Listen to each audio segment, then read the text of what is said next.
Akkalkot road MIDC येथील जळालेल्या central textile कंपनीला विधान परिषदेचे विरोधी पक्षनेते अंबादास दानवे यांनी भेट दिली। विधान परिषदेचे विरोधी पक्षनेते अंबादास दानवे हे आज सोलापूर दौऱ्यावर होते।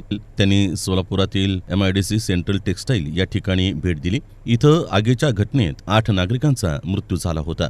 या भेटीदरम्यान त्यांनी अधिकाऱ्यांना देखील धारेवर धरलं। यावेळी अंबादास दानवे म्हणाले की या ठिकाणी जर वेळेवर अग्निशमन दलाचे जवान आले असते तर ही घटना घडली नसती। यापुढे अशी कोणतीही घटना घडू नये यासाठी अधिकाऱ्यांना मीटिंगमध्ये सूचना दिल्या जातील। सगळ्याच गोष्टी इथं बोलता येणार नाही असंही त्यांनी सांगितलं। खरं तर इथं आल्यावर एक 8 लोक एकाच ठिकाणी, तरुण मुलं, 75 वर्षाचे ज्यांनी स्थापन केलं ते, म्हणजे 3 पिढ्या असं त्यांचं म्हणणं आहे की एकाच वेळेस छोटं बाळ,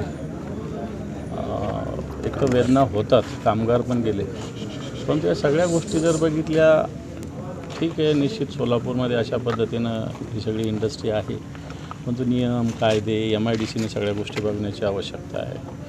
फायरची व्यवस्था इथं अपडेट नाही आहे। आता ठीक इथं सांगतात कार्पोरेशन, खरं तर MIDCचीच जबाबदारी आहे। बिल्डिंग्स सगळ्या व्यवस्थित असल्या नसल्या, आता एक घटनेपासून मला असं वाटतं मागच्या स्टेज पुढचा शहाणा झाला पाहिजे एवढी तरी खबरदारी येणार का घेतली पाहिजे असं मला तरी वाटतं।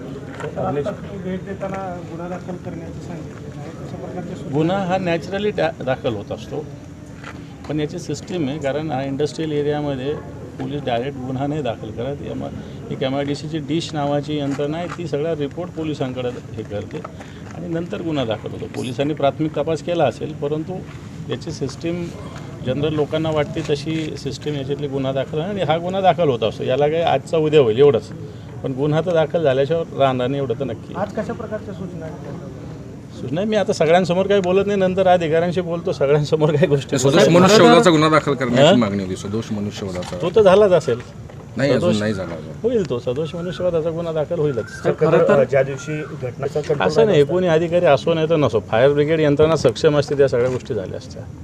आता काय कोणता कलेक्टर किंवा SP हातात फायरचं बम घेऊन नाही विझवणार, तिथे इथल्या फायरच्या अधिकाऱ्यांची जबाबदारी, पण तीच यंत्रणा इथं सक्षम नाही असं माझं मत। बिलकुल करू। आता मला असं वाटतं सगळ्यांसमोर काही गोष्टी अधिकाऱ्यांना बोलता येत नाही, परंतु निश्चित सगळ्यांशी थोड्या वेळाने बोलून, व्यवस्थित बोलून सगळ्यांशी याच्याविषयी चर्चा करेल। जे दोषी त्याच्यावर तर कारवाई होईल, परंतु येणार का अशा घटना होऊ नये याची खबरदारी आपल्याला घेतली पाहिजे।